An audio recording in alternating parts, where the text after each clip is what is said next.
Assalamualaikum warahmatullahi wabarakatuh. Good afternoon everyone. Welcome back to our Educational Action Research Courses. Ya, bersama saya Feby Indrianti Prativi MPD sebagai dosen MK Action Research ya. Nah, di mana kita akan masuk ke materi hari ini yaitu pertemuan ke-13. Nah, di mana untuk pertemuan ke-13 ini, kita akan membahas tentang writing an action research report. Kalau kemarin membahas tentang finding and discussion-nya, ya, reflection, dan lain-lain, sekarang kita caranya membuat sebuah report, ya, dari action research yang kamu gunakan, atau mini research project kamu, ya, nanti. Nah, di mana lihat di sini, do you know that the hardest part is not the research. Yang paling sulit dalam suatu penelitian itu bukan penelitiannya, tapi bagaimana cara kamu menjabarkan, mendeskripsikan yang terjadi ya dengan jelas, convincing, and secara profesional. Nah, di mana this is exactly kenapa writing an action research report itu harus dipakai ya. Ya, ini akan merubah your classroom effort ya menjadi sebuah structure academic product, suatu produk yang tadinya hanya ide saja setelah diimplementasikan akan berubah menjadi suatu produk artefak ya berupa proposal, skripsi atau report dan lain-lain yang bisa di-share, di-review dan ditingkatkan. Shift your reflection becomes evidence and your evidence becomes learning. Nah, karena itu learning objektif untuk pertemuan kali ini yaitu kamu akan bisa menjelaskan apa sih tujuan dan struktur dari suatu action research report ya. Kamu juga akan bisa mengidentifikasi essential section apa saja yang harus kamu fokuskan ya untuk well written report itu. Yang ketiga, write each section menggunakan clear evidence-based language. Ya, berarti apa? Kamu bisa menggunakan yang namanya sources ya untuk mendukung informasi atau statement kamu dalam suatu laporan. Yang keempat, kamu juga bisa menganalisis sampel cases ya, suatu case study dan membuat appropriate report content. Nah, selanjutnya kamu juga reflect on strength, limitation dan juga future improvements dalam research reporting ya. Nah, kalian bisa lihat di sini apa sih itu action research report? Nah, action research report itu adalah suatu sini ya, a written account tentang classroom-based investigation, hasil investigasi kamu tentang kondisi kelasnya, ya, atau isu-isu dalam kelas yang menjelaskan di sini problem, intervention, data collected, dan juga ada finding dan reflections on the process dalam proses pembelajarannya. Itu bukan hanya berisi tentang summary saja ya dari suatu aktivitas, tapi prosesnya. It is documented ya, yang sudah didokumentasikan menunjukkan bagaimana suatu kelas aksi ya atau hasil intervention kamu itu untuk adanya insight and improvement, perubahan ya. Karena itu a strong research report itu akan membantu kamu sebagai seorang pembaca paham akan apa sih masalah yang dicari, yang sedang diinvestigasi. Yang kedua, kenapa sih masalah ini penting? Ya, urgensinya seperti apa? Yang ketiga, actions research was taken. Kira-kira model dengan penggunaan action research itu seperti apa pengaruhnya ya? Nah, dari sini dia masuk ke yang namanya sudah ada intervensi kamu di sini penjelasannya, strateginya apa, alternatif solution dari isu yang tadi ya. Yang selanjutnya ada yang how evidence was gathered, bagaimana instrumen yang digunakan saat penelitiannya. Nah, baru dari instrumen sudah dikumpulkan data-datanya, kamu lihat apa yang berubah ya. Apakah ada improvementnya, apa perubahannya ya. Dan yang terakhir, what should happen next? Apa yang akan kamu lakukan selanjutnya? Refleksi kamu terhadap proses ini, apakah ada peningkatan dan lain-lain. Nah, selanjutnya lihat di sini perbedaan antara proposal dengan report. Ingat, proposal itu before conducting the research, belum kamu melakukan suatu penelitian. Sedangkan report itu setelah kamu melakukan penelitian. Ya, kamu menulis that what will take place, di mana ya penelitiannya akan dilakukan. Tapi kalau report menulis tentang bukan di mana lagi, kapannya, ya, write about has taken place, kapan atau enggak penelitian yang sudah selesai di mana saja. Nah, seperti ini ya. Proposal itu menggunakan bisa future tense, bisa juga pakai present, ya, simple present, present continuous, boleh untuk mendeskripsikan aksi. Yang sedangkan untuk report itu sudah pakai past verb tense, ya, untuk mendeskripsikan suatu kejadian sudah terjadi, dilakukan. Nah, sedangkan proposal lihat ends with method or procedure. Diakhiri oleh method atau prosedur. Berarti biasanya kalau dalam skripsi berakhir dalam bab 3 itu adalah proposal. 1 sampai 3 itu disebutnya proposal. Sedangkan untuk report itu sudah ada result and future research direction setelah mengkoleksikan data ya. Nah, berarti artinya apa? Sudah masuk ke sampai proses tahap akhir. Bab 5, bab 6 bab 4, bab 5 dan juga tambahkan appendix-nya. Ya, ini adalah report-nya. Nah, selanjutnya di sini, apa saja sih yang harus kamu fokus dalam struktur dari suatu action research report? Yang pertama, title and page and abstract. Harus ada judulnya apa, abstraknya apa. Lalu yang kedua itu tentang isi introduction-nya, background-nya seperti apa, konteks utamanya seperti apa ya. Kamu lihat dalam ada apa? Ada masalahnya apa dalam introduction ya, ada urgensinya, alternative solution, juga ada namanya research gap yang menunjukkan perbedaan antara research sebelumnya dengan research yang kamu sekarang lakukan. Selanjutnya kamu bisa literature review, menjelaskan bagian-bagian teori pendukung dari judul kamu, setiap bagian ya. Yang keempat, fokus aspek dalam practice to improve. Nah, dari fokus sampai ke data analysis itu adalah research metodologi ya. Nah, berarti di sini fokus aspeknya research design kamu itu seperti apa? Ya, implementation of action plan-nya. Nah, di sini apa? Prosedur kamu penulisannya seperti apa? Dari planning sampai ke analyzing ya, di sana reflection. Ya, lo pakai di sini menjelaskan metode yang dipakainya seperti apa, instrumennya apa ya, apakah hanya ada observasi, ada tes, ada dan lain-lain. Lalu cara menganalisis datanya seperti apa, lalu kamu tambahkan juga interpretasinya. Nah, selanjutnya adalah reflection dan implication. Ini adalah bagian diskusinya.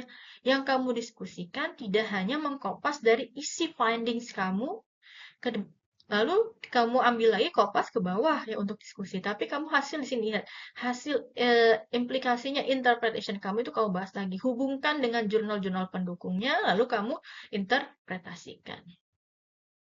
Nah, lalu yang ke-9 itu baru conclusion dan rekomendasi untuk plan for further actions.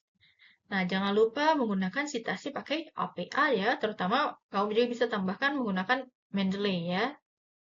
Nah, yang terakhir itu optional appendix ya, if needed. Kalau misalnya ingin lebih detail, appendix dipakai. Tapi kalau misalnya requirement-nya hanya simple sampai reference, itu tidak apa. Tapi kalau ada requirement yang lain, kamu harus ditambahkan appendix. Nah, selanjutnya di sini, tips untuk menulis bagi setiap section-nya ya. Setiap bagiannya. Contohnya, jika judul itu harus specific, research based, dan reflect interventions. Contohnya, improving speaking fluency through peer interview activities in grade 9. Nah, spesifiknya speaking fluency, ya, research based ya kan. Nah, berarti kan research based ya, bisa diukur. Speaking fluency itu bisa diukur. Nah, reflect and intervention di sini interventionnya adalah tentang peer interview, ya, pengaruh peer interview terhadap speaking fluency. Abstraknya apa? Harus ada penjelasan problemnya apa, ya. Di sana tujuannya apa, action taken-nya apa, findings dan lain-lain. Ya, menggunakan academic tone dan third person perspective. Yang ketiga, introduction, yaitu mendeskripsikan teaching konteksnya seperti apa, observe problemnya, importance of the study-nya. Contohnya dalam kelas 6, ya, I noticed students were reluctant to participate in reading activities. Ini masih bentuknya sudut pandang orang pertama, ya. Kita akan ubah dalam introduction, misalnya, in the 6th grade class, the visitors noticed students were reluctant. Nah, I-nya berubah menjadi orang ketiga. Ya, di sini. Ini hanya contohnya ya, pakai orang pertama. Nah, lalu literatur review-nya. Konekkan semua isu dan relevan teorinya ya, sesuai dengan grand teori yang kamu gunakan sebagai fondasi penelitian. Nah, selanjutnya masuk ke yang 5 di sini, method and action plan. Nah, kamu lihat partisipasinya dari mana, settingnya ya. Lalu prosedurnya seperti apa, timeline-nya juga harus jelas di sana. Yang keenam, finding and analysis ya di sini. Finding itu lihat data yang dipakainya apa saja, pre, post test, survey, observation. Dari semua datanya itu harus muncul di sana ya. Saling terhubung. Lalu setelah itu baru masuk ke refleksi dan discussion. Nah, di sini hasil kamu interpretasi data ya, lalu mengidentifikasi apakah adanya improvement, berhasil, efektif atau tidak ya. Kamu jelaskan and what could be improved, dan jelaskan kalau ada misalnya tidak bisa meningkatkan, kenapa dan apa yang akan kamu lakukan selanjutnya. Lalu terakhir adalah conclusion, summarize ya, overall impact, overall practical recommendations. Contohnya di sini lihat dari abstrak. Ada bilangnya di sini, this studies aim, nah lihat ini tujuan ya, tujuan dari penelitiannya yaitu enhance vocabulary retention di kelas 8 melalui weekly vocabulary game. Berarti di sini adalah standarnya pakai game based learning ya. Nah, cycle-nya berapa banyak di sini? 1 ya, dengan intervensi 3 minggu. 6 minggu ya, 6 minggu. Students-nya engage in interactive activities such as word bingo and synonym change. Nah, ini aktivitasnya dijelaskan ya, apa saja. Instrumennya pakai pre-post test. Nah, lihat di sini rata-ratanya 58 sampai 84% ya. Nah, selanjutnya adalah interpretasi kamu ya. Students reported higher engagement and motivation, bla bla bla. Seperti ini ya contohnya. Nah, di sini ada rules-nya ya. Peraturan saat report writing. Nah, pertama, it should be presented in a creative, clear, concise, and comprehensive style. Artinya apa? Harus tidak kamu kopas ya judulnya juga. Kamu harus buat kreatif mungkin, jelas, dan komprehensif ya. Bisa mudah dipahami. Lalu yang kedua, it should written a clear, simple, dignified, and straightforward style. Sentence should be grammatically correct, concise, and but complete. Nah, kamu boleh buatnya singkat tapi komplit isinya, ya lengkap. Yang ketiga, it is a scientific document. Berarti harus ada evidence base-nya. Ya, bukan kamu storytelling novel ya. Ada evidence, buktinya di mana? Dari statement kamu ada nggak buktinya? Ya. Yang keempat, sexist language should be replaced by academic language. Jangan ada sexist language atau kalimat-kalimat yang menjatuhkan, vocab-vocab yang menjatuhkan ya ke dalam negatifnya saja atau yang melebih-lebihkan, sexist language ya. Instead of using titles, daripada menggunakan titles ya atau nama depan, nah kita bisa menggunakan nama belakang dari seorang author ya. Yang keenam, constructed form models auxiliary ya, and writing di sini menggunakan forms model auxiliary ya, abbreviation should be avoided. Jangan terlalu banyak menyingkat kalimat. Nah, di sini use tense place katanya as the important file and writing research tensesnya ya disesuaikan. Ya, lalu ada fractionnya, lihat numbersnya harus less than 10. Kalau misalnya ada masalah dalam reading.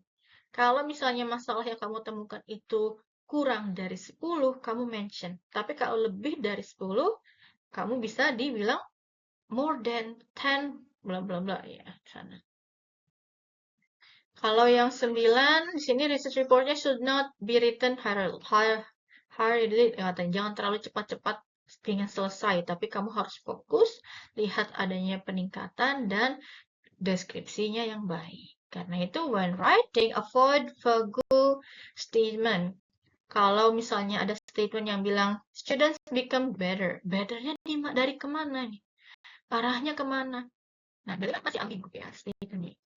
Karena sebaiknya kamu tambahkan spesifiknya, the average speaking score is increase from 62 sampai ke 78, dan observasi notes-nya juga menunjukkan adanya peningkatan partisipasi. Nah, ini kan kalau dari sini kan apa?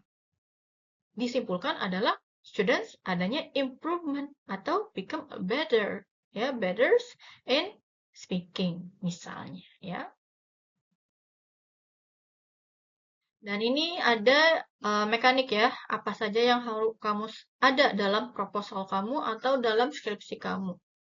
Untuk bagian depan ini preliminary sebelum isi ya, udah ada title, supervisor dan lain-lain. Yang bagian utama itu ada introduction, research focus, object and research, research participation. Kalau ini kan belum dibagi menjadi chapter ya, ini hanya report saja yang perlu ada. Nah, tapi kalau misalnya kamu ingin bentuknya kayak proposal asli dari sebuah skripsi, kamu bisa sesuaikan dari guidebooknya ya. Chapter 1 itu apa, chapter 2 apa, 3 apa, dan sampai seterusnya. Lalu appendix itu harus di bagian akhir ya, sebagai pendukung informasi.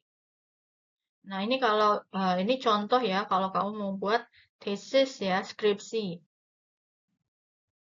Judulnya apa, lalu ada a thesis, kalau kamu proposal, a thesis proposal, submittednya untuk apa, ya dijelaskan, ya kasih logo kampusnya, nama NIM kamu, baru bawahnya adalah jurusan kamu, fakultas, dan lain-lain, ya seperti ini. Lalu selanjutnya di sini ada contoh saat menulis sebuah model ya. Kalau misalnya di sini paragraf untuk introduction. Nah, kamu bisa buat sini many students in speaking class were reluctant to answer question or participate in discussions. Based on classroom observation. Nah, ini masuk ke evidence ya. Evidence kamu berdasarkan hasil observasi. Kamu juga bisa tambahkan hasil dari pengutipan jurnal ya yang mendukung bahwa adanya students reluctant to answer questions ya misalnya. Nah, because participation is essential for communicative learning, an intervention was needed. Ini masuk ke alternative solution untuk dari isu yang tadi. Therefore, this action research investigated the use. Dan masuk ke tujuannya. Nah, lalu masuk ke contoh findings-nya. The results show a clear improvement in student participation. Before after-nya kamu jelaskan seperti apa. Data pendukung dari observasi, interview, dan apa-apa kamu jelaskan di sana ya. Baru masuk ke bagian paragraph discussion. Ya, kamu lihat misalnya di sini, the improvement suggests that think, pair, share reduce anxiety by giving students time to prepare ideas before speaking publicly. Lihat, bukan kamu mention di sini adanya improvement from, pakai angka lagi, tapi pakai kata-kata kamu dijabarkan di sana ya. The pair discussion bla bla bla. However, di sini a few students still remain bla bla bla ya. Karena kamu lihat ada dua statement, ada yang benar-benar meningkat, ada juga yang masih belum bisa sharing ya di sana. Nah, karena itu lihat coba di sini. Kamu buat one paragraph for finding sections. Contohnya coba di sini ada tentang penggunaan peer feedback ya untuk academic writing. Average-nya 66 sampai 79, 16 student yang mengatakan positif, feedback bisa menolong grammar mistake ya. Kalau yang 6 students itu untuk karena apa? Di sini feedback-nya terlalu general. Lalu buat one paragraph finding, discussion, dan conclusion dari hasil ini ya. Kita coba bahwa findingnya mengatakan the data indicate that peer feedback had positive effect on students' academic writing. Kamu jelaskan tadi, masukkan lagi hasil findingnya ya, 66 sampai 79 peningkatan dan lain-lain. 16-nya mengatakan apa? 10 however, 6-nya apa? Nah, ini lihat ada perubahan kata however karena yang tadinya positif kamu membahas negatif, bisa katakan however ya, tambahkan. Kalau untuk discussion-nya, lihat the result suggest that peer feedback supported writing improvement by helping student notice errors. Nah, berarti kan angkanya tidak kita masukkan lagi, kita ganti semuanya menjadi penjelasan ya. Collaborative process likely improve revision, quality, dan lain-lain ya. At the same time, feedback from some peers. Nah, kamu jelaskan lagi yang 6 tadi kenapa ya. Adanya limited in quality, which means students need more. Nah, ini buat apa aksi selanjutnya, planning ya. Baru masuk ke conclusion-nya bahwa peer feedback was effective in improving academic writing scores ya, and helping most students revise more accurately dan lain-lain. Ada rekomendasi dan lain-lain boleh ya di sini. Oke, nah berarti sekarang masuk tugas kamu yaitu mendraft introduction dan method kamu. Nah, untuk menjawab pertanyaan-pertanyaan ini. Problemnya apa? Apakah kenapa harus diselesaikan atau solve problemnya kenapa? Urgensinya ya. Who were the participants? Siapa saja partisipasinya? Di mana sekolahnya? Kelas apa? Jumlahnya berapa ya? Intervensi yang kamu gunakannya apa? Prosedurnya? Lalu data instrumen yang kamu pakai itu apa? Kamu jelaskan di dalam bentuk dokumen. Nah, gimana kelas hybrid juga sama, yaitu summary of the material plus writing activities. Nah, terakhir dikumpulkan tanggal 23 Juni 2023. Nah, jika writing activities-nya itu masih, kalau kamu masih dalam proses pembuatan proposal, kamu bisa digabungkan. Nah, berarti cukup proposal kamu itu sudah mencakup semuanya. Ya. Nah, di mana conclusion untuk hari ini yaitu writing an action research report is the final step that give meaning in to classroom actions ya, transform observasi, data dan refleksi ke dalam suatu academic structured project ya, dokumen yang sudah bisa dibaca, dipelajari dan build upon. Nah, a strong report does more than describe what happen. Nah, itu kan menjelaskan kenapa bisa terjadi. Ya, kenapa bisa ada peningkatan atau perubahan. So, when you write an action research report with clarity and honesty, you give your teaching a voice and your student learning a place in a wider educational conversation. So, keep writing, keep reflecting, and keep improving because meaningful research become a powerful when it is well held. Yeah, so that's all for today's lesson. See you in the next video. So, assalamualaikum warahmatullahi wabarakatuh.